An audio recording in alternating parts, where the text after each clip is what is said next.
from a place called Hyderabad, which is in southern India, and he has advanced degrees in engineering, which I didn't know. It's very interesting, and he's been he sort of took to the order about 20 years ago. So he's locally based here in Philadelphia, in Mount Airy. So I leave it to you to introduce the subject, and also you can introduce this club that runs here. And one final thing before we begin. Just wanted to, I don't know if anybody here, I was asked to do this, so I'm going to do it right now, but I don't know if anybody here is who studied any aspect of medieval cultures. There is a new minor, which some of you might already be eligible for, an interdisciplinary minor in global medieval studies. And this covers, classical studies, East Asia, English, history of art, music, Near Eastern language, religious studies, Romance languages, Russian, South Asia studies, and many others. So you may have 6 courses already, so you can get a minor in this. So if this makes sense to you, I'm going to leave a bunch of these flyers right here. And on your way out, maybe you can just grab one to see if these are the courses that will be offered next semester in these fields, but there's more.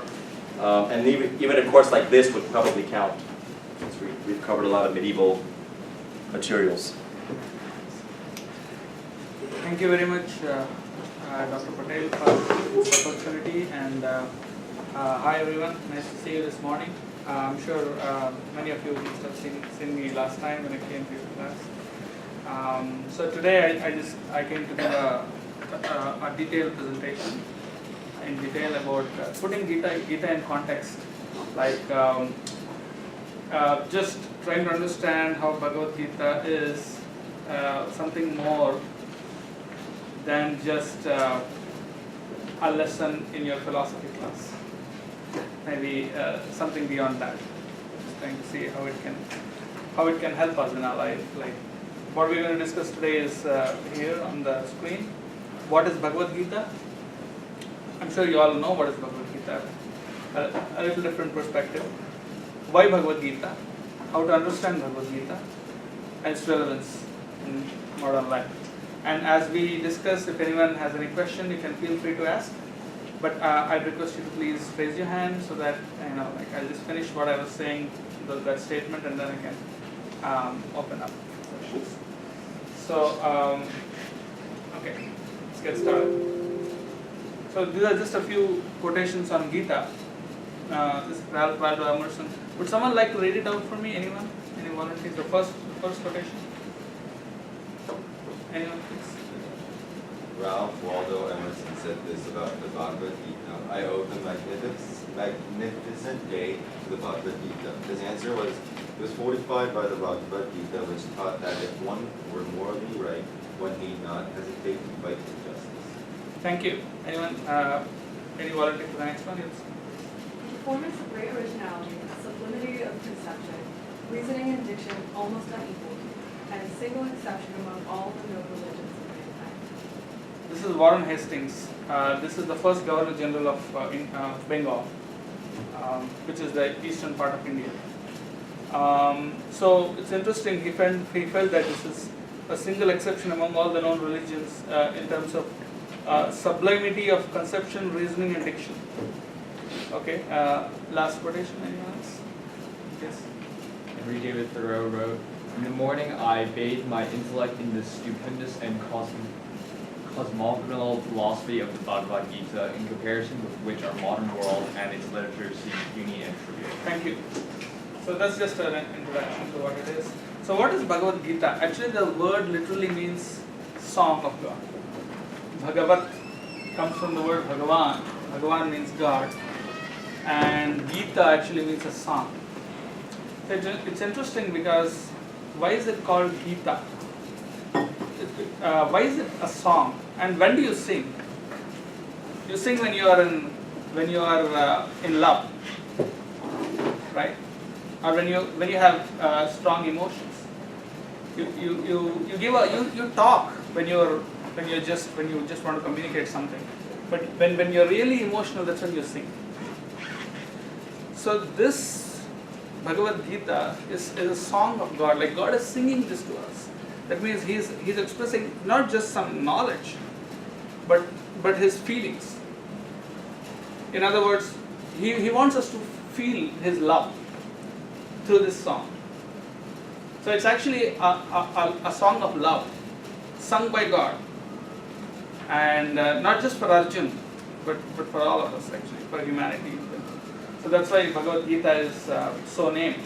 It's also the essence of Upanishads according to Adi Shankaracharya, who wrote Gita Mahatmya. It's actually a set of few verses which glorifies the Bhagavad Gita. It says that if all the there are 108 Upanishads that's listed in Prashna Upanishad. The 108 Upanishads are all together compared to a cow. And the Bhagavad Gita is compared to the milk from the cow. So it's like the essence of all the Upanishads. Right? I was actually reflecting on this point, saying that there's so many different philosophies. Like you all have attended the classes on 6 Shaddarshana, the 6 systems of philosophies, Mimamsa, Yoga, Sankhya, and so on. So it can often be very confusing. It can appear to be quite contradictory. However, Bhagavad Gita, the Vedanta sutras are specifically written to harmonize the different philosophical doctrines. So Bhagavad Gita also does the same. It actually harmonizes. The expertise of a teacher is understood by how he can simplify things, not complicate things. If someone can explain to you a very complex subject in a very simple way and frees your mind from doubt and confusion, that's a good teacher. And that's what Krishna is. That's what Krishna does in the Gita. He doesn't confuse Arjuna with a lot of philosophical doctrines. Although yes, it's very deeply philosophical. It's not that while being deeply philosophical, it also gives harmony. It brings harmony between different philosophies and brings out the essence in a very crystal clear manner. So Krishna brings out that clarity to Arjuna, which he didn't have in the beginning. Arjuna didn't have clarity. He was confused because he heard different dharmas or different duties which contradict each other. Different principles that apparently contradict each other. But Krishna brought out the harmony between those principles and gave a practical solution to his problem. Right? So that's what Gita does to us. So it's the essence of all Upanishads, it's the essence of all philosophical doctrines. You can find principles of all the 6 darshanas and even more, like even atheistic principles have been mentioned in the Gita for your information. It's there in the 2nd chapter of the Gita. So, but not to endorse that, but that's also discussed. So, it's the essence of all Upanishads, and then it's also the nectar from the Mahabharata. Bharata Amrita Sarvasvam says it's Amrita, or it's nectar, immortal nectar from the Mahabharata. There's a verse in one of the Puranas which says, of course you are studying philosophy, but I was addressing the mythology class the other day.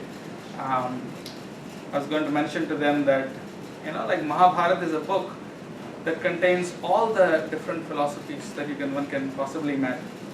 So this verse which I was referring to, it says that anything that's found in any scripture in the world can be found in Mahabharata. And what's not found in Mahabharata is not found elsewhere. Well, this is not said to minimize. It's actually, it's because Mahabharata is so vast. As you all know, it's the largest epic. So, but since it's so vast, the essence is sometimes lost when you elaborate in too much detail. So the essence again is brought in the Bhagavad Gita, and then it's also commented on by all the great spiritual teachers of Bharat or India. So you have these different schools of thought, and the exponents of each of these schools, they have all commented on the Bhagavad Gita in Sanskrit. So, they are called acharyas or great teachers. They all have commented on the Gita. So they've all given importance to it. That's why it becomes one of the most important literature. Okay, enough said on what is now why Bhagavad Gita. It encompasses all philosophical doctrines, as I said, and it brings harmony among them. Actually, the 6 darshanas can be seen as a progression. I don't know if that angle was discussed in your classes, but the 6 darshanas are actually in a progression. Mimamsa leads, at the end of Mimamsa discussion, there are a few unanswered questions, right, which are kind of answered in Nyaya. And in Nyaya, as you discuss Nyaya, there are some questions which are unanswered, which are discussed in Sankhya, and still unanswered questions in the next one, and so on. And in Yoga, there are questions that are unanswered, which are answered in Vedanta, which is considered the final conclusion. It's called Veda Anta. It's the end. Anta means end. So it's the final discussion. Vedanta is the ultimate or final discussion, right, of the Vedas. Now, this Vedanta is, of course, consists of several, there are several literatures which are written on, primarily it's the Brahma Sutras which are written by Veda Vyasa. And again, that has been further explained in the not only the Bhagavad Gita but also in the Bhagavatam. Okay, so therefore all these, since Bhagavad Gita is a book on Vedanta specifically, but it also encompasses the other literature, therefore it is like very comprehensive. In the Bhagavad Gita, especially in the 12th chapter, Krishna gives various options or like different paths to Arjuna. He says, this is one path, but there are others too. Same thing he does in the 4th chapter of Bhagavad Gita. He says, it's not just one path, there are different paths. But actually they are not different paths, they're just different ways. But the path is the same. It's actually to obedience to God, but there are different ways. But all that has been described in the Bhagavad Gita. So it's sung by God Himself, and harmonizes, as I said, and the essential wisdom. This is as I explained. Okay, so here's a beautiful verse from Bhagavad Gita, 7th chapter, number 2. Would anyone like to volunteer to read the translation in English? Yes, please. I shall now declare unto you in full this knowledge, both phenomenal and noumenal, by knowing which there shall remain nothing further to be known. Okay. So that's very significant because Krishna in the Gita says that he's not saying that I'm just giving you partial knowledge. He's saying that yajñātvā neha bhūyon yajñātavyam avasishyate. He says that knowing this, there's nothing else left to be, there will be nothing left to be known. That's according to Krishna. So, in full, this knowledge, both phenomenal and nominal. So that's like Krishna is declaring that this knowledge is not like a partial study of something, but it's like comprehensive. Although it's in essence, but it's actually the complete truth. Any questions thus far? Okay. Now, how to understand the Bhagavad Gita? This is very important because Bhagavad Gita is scripture. So scripture, of course, we can always study it intellectually and philosophically. However, to really understand what it takes, it's very important what Krishna says in this regard. Anyone would like to read? Please. That very ancient science of the relationship of the Supreme is today told by me to you, because you are my devotee as well as my friend. Therefore you can understand the transcendental mystery of this thing. Do you find anything interesting in that?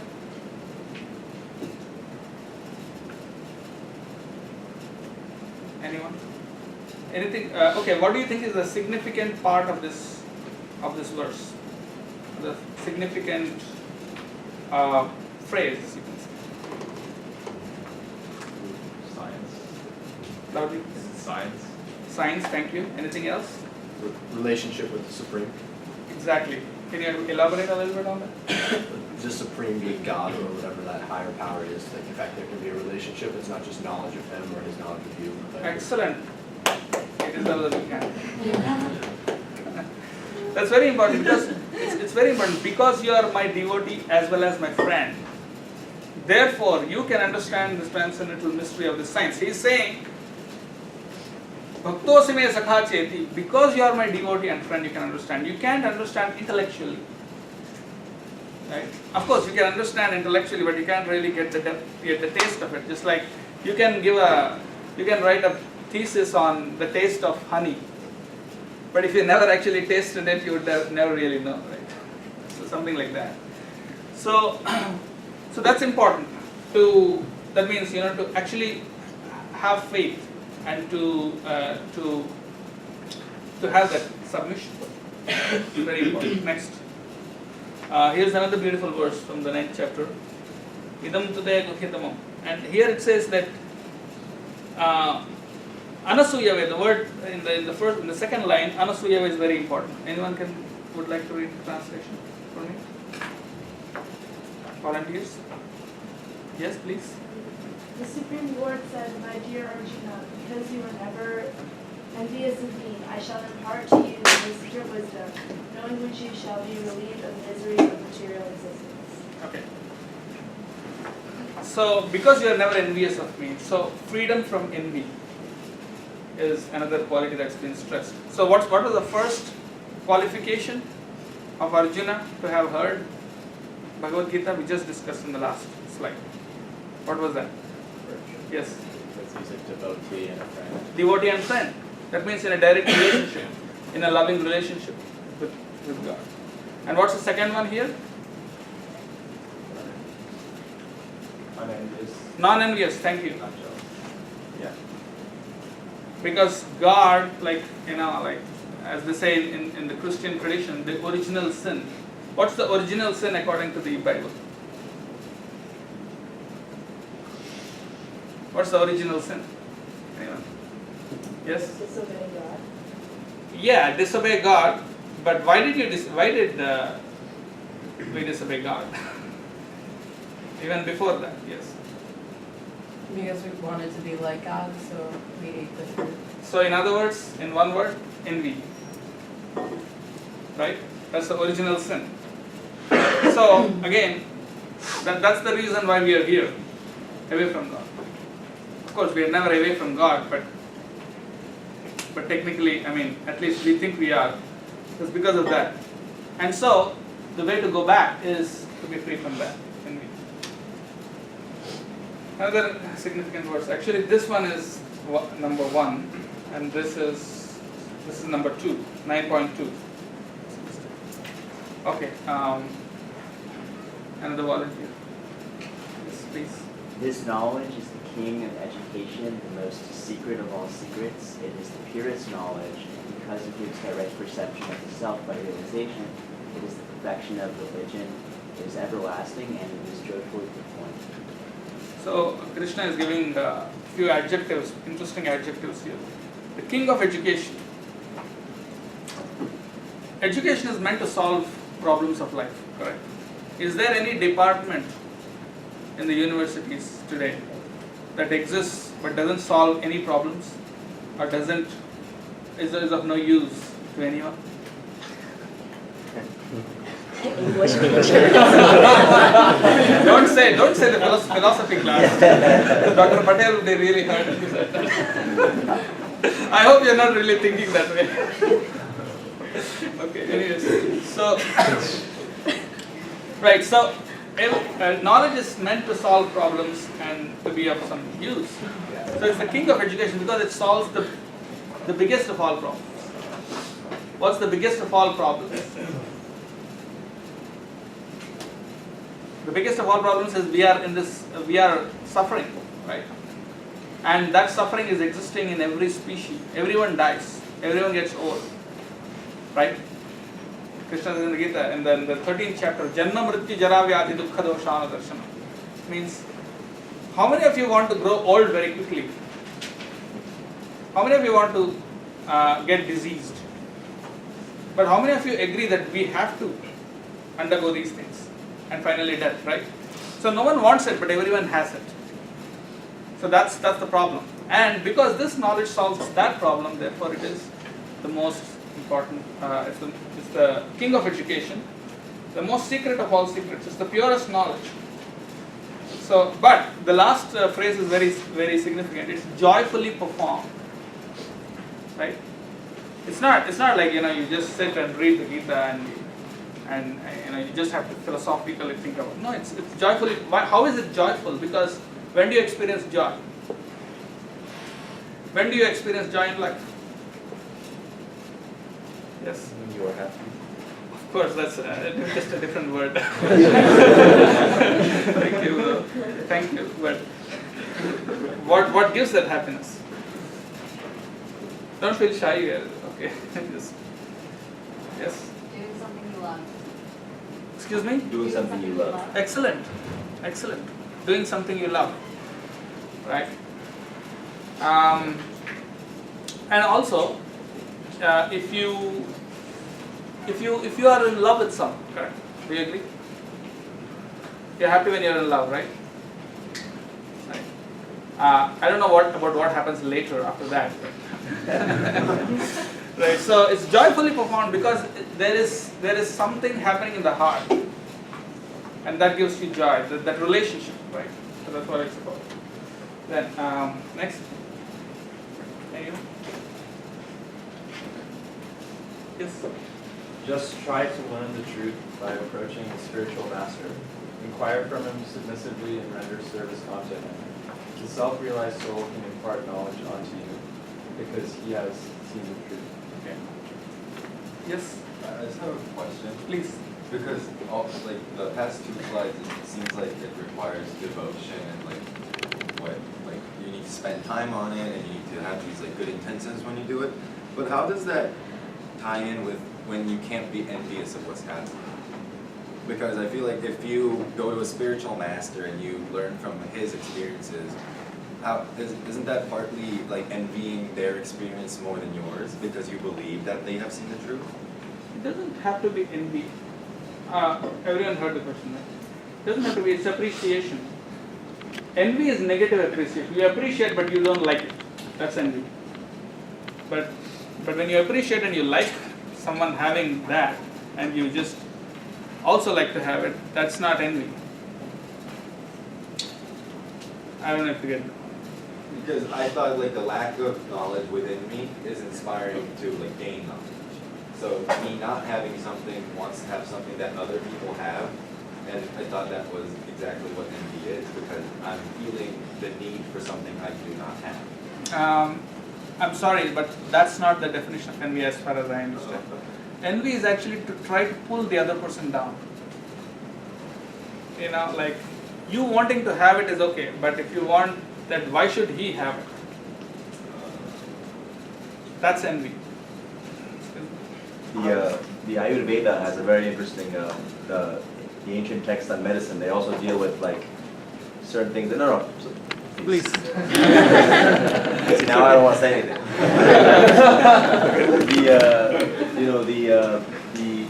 The sort of physical symptoms of, and I talk about two different types of envy, and the physical symptoms that manifest from one of them. One of them is healthy, it's sort of health-inducing, and one of them is not health-inducing. They say that one of them is if you have karma phala. They say this, that if you have envy because of the results of what somebody else has achieved, like somebody's gotten rich or somebody's good at music or something, and you have envy for what they've achieved, actually it produces physically, they say, symptoms inside of you which actually are deleterious to your health. But if you develop envy for the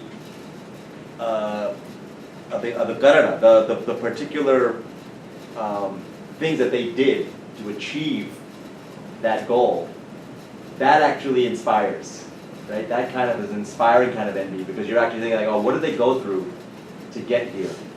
And then that kind of makes you like driven to seek those kinds of things. It's very interesting. They kind of delineate these distinctions of these kinds of features. So that might help to Yeah, alter that's the way you think that's about interesting. that word. It's quite interesting. What it actually, if I may paraphrase, is that someone achieved something and you want to achieve it too, which means you also want to get the same. Follow the same process, karana, follow the same process and achieve the same result. That's not envy. I mean, in the sense that it's used here. But if you really hate the other person for the fact that he has it, he or she has it, that's not good. That's unhappy. Right. Okay. So thank you. Yes. But isn't that yearning for the product also against the way you're supposed to do it? Sorry, come again. The yearning for a certain product, isn't that also wrong? Isn't it supposed to be like doing the process without? This is karmanyev adhikaraste. He's suggesting that shouldn't you also not have any goal, any desire for the result at all? Okay. Well, this has to be understood in context. When Krishna says that don't desire the results, it actually means don't desire the results for your enjoyment. That's actually, it's not, you don't do anything for not results. You're not going to do anything thinking that I don't want the result. Otherwise you wouldn't do it in the first place, right? Arjun was fighting the battle, correct? Do you think he was fighting the battle hoping that he'll lose or something? He wants victory. Correct? So why would you do it if it's not for your own enjoyment? It's for Krishna's enjoyment. Because you love Krishna. But what if I don't love Krishna? So you have to learn to love Krishna. So, but actually, the thing is that it's a sense of duty first. It starts with a sense of duty. Before that, it starts with a sense of gratitude, and then a sense of duty, and then a sense of love. So is this where the idea of, I guess, like bhakti yoga and karma yoga comes in? The fact that you want to perform action, but you don't want the fruits of the action, so you have to sort of pass those fruits on to somebody else or something else?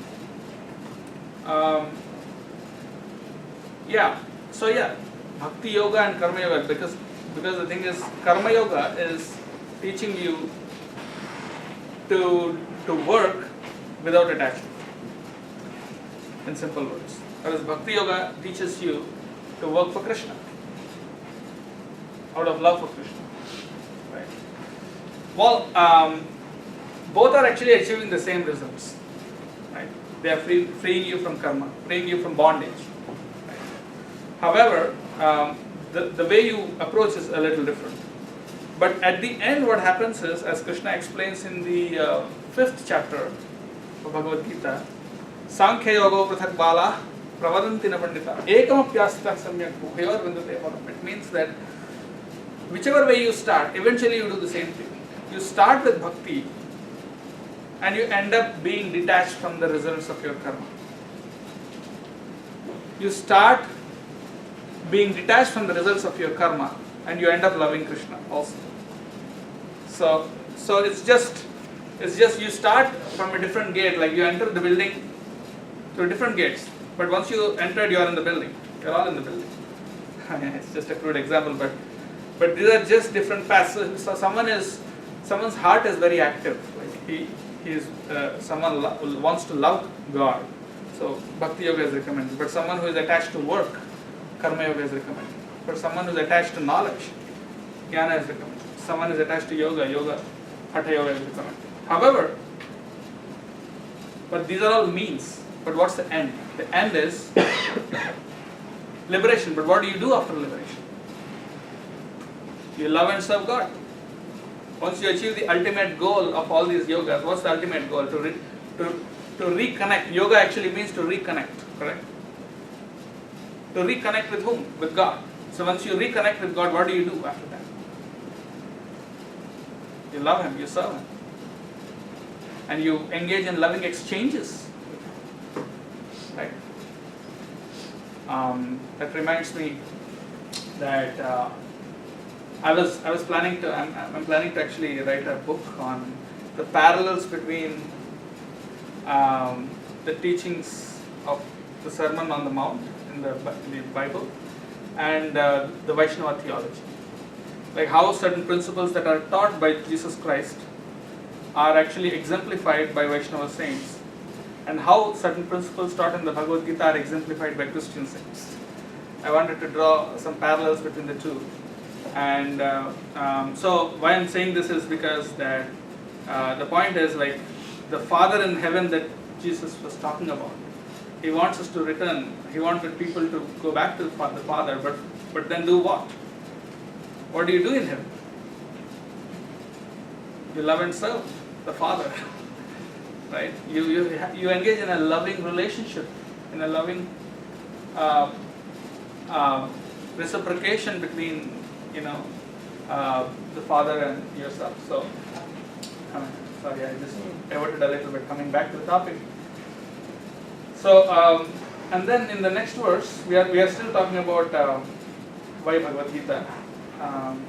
So again, this is another qualification how to understand Bhagavad Gita. Any volunteers to read that? Please. A faithful man who is absorbed in transcendental knowledge and subdues his senses quickly attains the supreme spiritual peace. So what's the qualification here?